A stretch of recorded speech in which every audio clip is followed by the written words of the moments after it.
Bonjour Francis Gel, bienvenue. Heureux de vous accueillir dans Smart Impact. Vous êtes avec votre femme Pascale, les cofondateurs de Sabre. Vous aviez quelle idée, quelle ambition quand vous l'avez créé? C'était en 1993. Bonjour Thomas Hugues, merci de me recevoir. En fait, moi, je suis né dans le secteur des arts de la table. Mon père avait une orfèvrerie, il faisait du métal argenté. Et un beau matin, j'ai eu comme une vision de ce que je voulais que soit la table moderne. J'avais une idée de table moderne. Avec des couleurs, avec des codes un peu différents. Colorée, vivante, parce qu'en fait, jusqu'à il y a assez peu de temps, la table, c'était quelque chose de très guindé, très cher, ou bon marché, très coloré. Mais il n'y avait rien au milieu. Et moi, j'ai eu cette vision. Dans l'entreprise familiale, je savais que je ne pourrais pas le faire. Donc, j'ai quitté l'entreprise familiale et j'ai monté mon entreprise. Et j'ai démarré dans la cuisine de ma femme, dans le Marais. C'est drôle, dans la tech, c'est dans un garage et voilà, forcément, dans les arts de la table, c'est dans une cuisine. Quelques chiffres sur Sabre. Aujourd'hui, 35 salariés, dont 26 à Aigremont, c'est dans les Yvelines.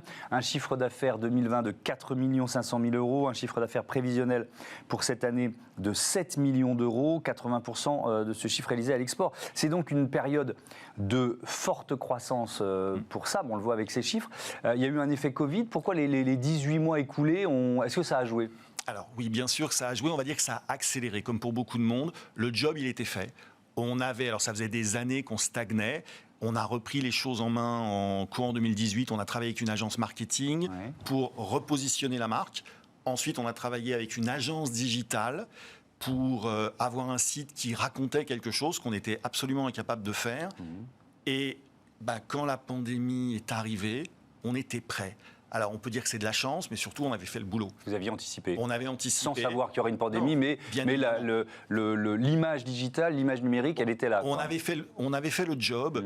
Et ce qui nous a permis, quand la pandémie est arrivée, on a juste mis, le 17 mars, un petit panneau, le site reste ouvert. Et on a vu les commandes affluer, monter à un niveau qu'on ne connaissait pas.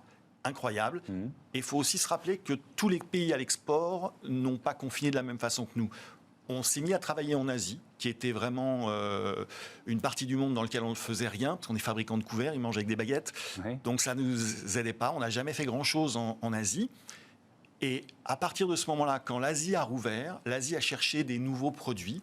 Et grâce aux réseaux sociaux, principalement Instagram, on a vu affluer des demandes d'Asie. Alors, pour nous, le premier marché d'Asie qui a démarré tout de suite, ça a été la Corée, ensuite Taïwan. Et là, on voit la Chine commencer à monter. Et c'est juste incroyable. Et les États-Unis, qui représentaient déjà 35% de notre chiffre, ont fait x2 quasi instantanément. Les Américains se sont retrouvés chez eux à ne pas trop savoir quoi faire. Et ils ont consommé. Oui, des Américains. Oui, et puis même les Français, les Européens, on s'est tous retrouvés chez nous avec un regard différent sur la maison, l'appartement, et donc aussi la cuisine et les arts de la table. Moi, si le marché chinois est en train de s'ouvrir, c'est une sacrée perspective de croissance, ça. C'est justement un peu vertigineux, quoi. C'est vertigineux et on freine le plus possible, on ralentit, parce qu'en fait, on a eu une croissance, on a fait x2 en 12 mois. Je serais bien incapable de refaire x2 dans les 12 prochains mois. Je n'ai pas le bâtiment, je n'ai pas la structure. Il faut vraiment qu'on ralentisse, qu'on temporise, qu'on absorbe notre croissance et après, on pourra se développer. Alors, on va parler de votre politique RSE. Vous avez bénéficié d'une aide de la BPI l'an dernier avec notamment un consultant RSE. Pourquoi cette démarche? C'était quoi votre objectif? Alors, l'idée, j'ai fait partie du premier accélérateur Modélux de la BPI. Et dans le cadre de la BPI, dans l'accélérateur, on avait donc des cours. On avait également accès à des consultants. Alors on a pris un premier consultant sur l'omnicanalité, donc plutôt digital et physique, et on a travaillé avec un deuxième consultant. Le but étant, c'était la RSE, parce que dans le cadre de cet accélérateur, un des intervenants nous a fait une formule qui m'a vraiment marqué. Il m'a dit, en fait, vos entreprises, ce sera des produits de la RSE plus tard, oubliez le reste. Et c'était vraiment fort comme formulation.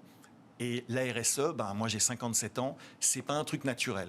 Alors il y a plusieurs aspects dans la RSE. Il y a des choses où on a une appétence qui s'est forgée au fil des ans. C'est le bien-être de nos salariés, pour lesquels on faisait déjà des choses. On a mis en place il y a 25 ans une mutuelle complémentaire qu'on paye à 100% pour nos salariés. On a fait d'autres petites choses, mais sur le reste, si c'est juste remplacer les gobelets en plastique par des gobelets en bambou, c'est un peu court comme stratégie RSE. Donc on a fait appel à un consultant. Et alors ce consultant, quel constat il fait? Parce que c'est souvent ça le point de départ. Quel constat il fait? Le constat, puis ensuite on se dit vers où on va.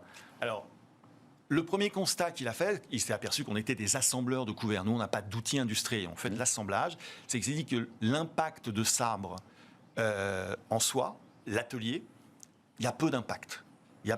Par contre, il nous a ouvert des pistes sur ce qu'on pourrait faire.